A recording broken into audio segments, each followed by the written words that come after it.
Assalamualaikum warahmatullahi wabarakatuh. Selamat pagi dan salam sejahtera untuk kita semua.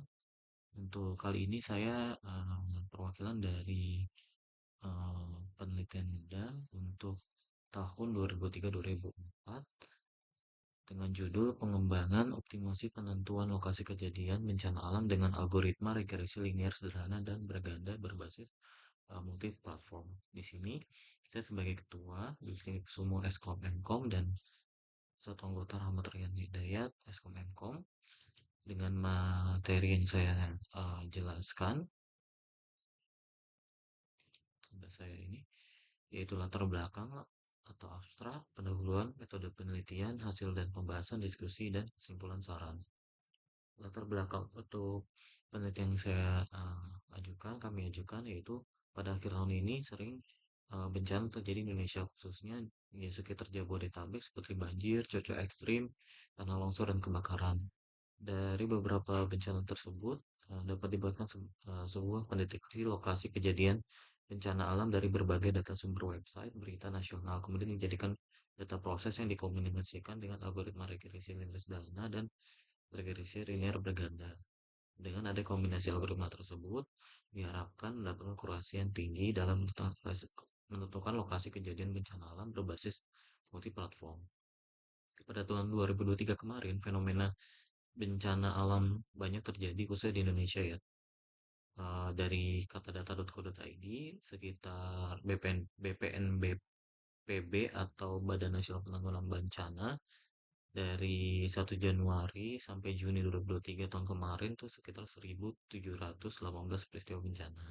Dan yang mendominasi yaitu banjir ya, dengan total 652 dan setara 37,95% dari total kejadian bencana nasional.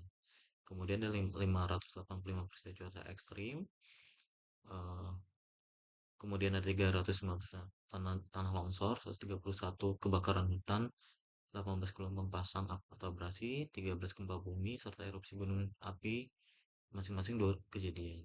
Berdasarkan wilayah ini adalah Jawa Barat, provinsi yang paling banyak mengalami bencana alam selama periode 1 Januari sampai Juni 2023 yaitu 324 kejadian.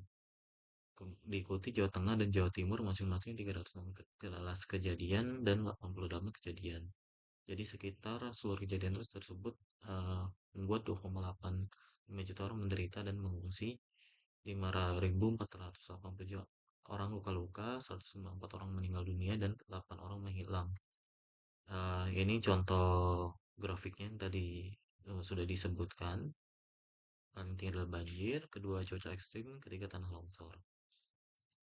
Kemudian metode penelitian dilakukan yaitu menggunakan model SDLC atau System Development Life Cycle yang di metode dengan Agile Development pendekatan Dynamic System Development Method atau disingkat DSDM. Yaitu yang pertama tahap studi kelayakan, kemudian yang tahap kedua ada fase studi bisnis, yang ketiga iterasi model fungsional, keempat fase desain dan pembangunan, yang kelima tahap implementasi. Jadi nantinya dengan perangkat lunaknya yang sudah dikembangkan itu jika tidak sesuai maka bisa diprosesnya diulangi lagi. Nah, ini untuk desain sistemnya, jadi kita mengambil source website berita, kemudian kita ambil database, kemudian di processing data, kemudian ditampilkan di multi platform untuk mendeteksi lokasi yaitu website dan uh, aplikasi mobile.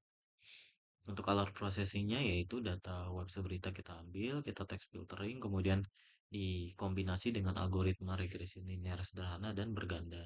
Jika sesuai, data sesuai lokasi, jika tidak, data tidak akan kita tampilkan. Prosesinya yaitu dari pre-processingnya warna biru, ekstraksi warna merah, yang hijau post processing. Kemudian data yang diproses sekitar dari website berita itu 6.283 data sama Januari sampai Maret 2024. Kemudian di text filtering yang kemungkinan kata lokasi itu yaitu 5.381. Nah, ini tabelnya kan kita sampaikan di bawah. Dan ini adalah hasil uji coba menggunakan web browser dan aplikasi mobile. Selanjutnya, tabel berikut adalah tidak menggunakan algoritma regresi linear sederhana dan berganda, yaitu sekitar 70 persenan dari kata-kata yaitu gempa bumi, kebakaran hutan, banjir, dan tanah longsor. Kemudian tabel yang menggunakan algoritma regresi linear sederhana dan berganda yang digabung sekitar ada yang 80% sampai 90 persenan dari kata gempa bumi, kebakaran hutan, banjir, dan tanah longsor. Nah, ini ada tabel eh, perbandingannya yang menggunakan algoritma tersebut adalah sekitar rata-rata 88,53%.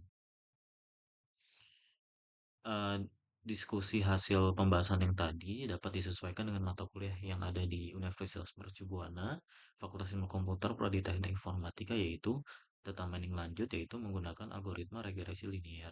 Kemudian pemrograman webnya, yaitu menggunakan bahasa pemrograman web PHP. Kemudian ada mobile programming juga, menggunakan bahasa Java yakni Android.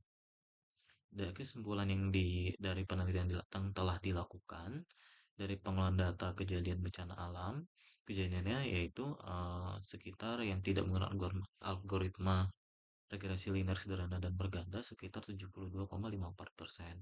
Kemudian yang menggunakan algoritma regresi linear dan sederhana dan berganda yaitu rata-rata 88,53%. Jadi setidaknya lebih besar menggunakan algoritma tersebut. Kemudian ke depannya atau sarannya pengembangan penelitian selanjutnya dengan kombinasi dari algoritma regresi nilai sederhana, sederhana dan berganda tersebut kemungkinan akan membuat algoritma baru atau mencari algoritma yang akurasinya lebih bagus dibandingkan penelitian yang sudah dilakukan sebelumnya. Terima kasih. Saya tutup. Wassalamualaikum warahmatullahi wabarakatuh. Selamat pagi dan salam sejahtera.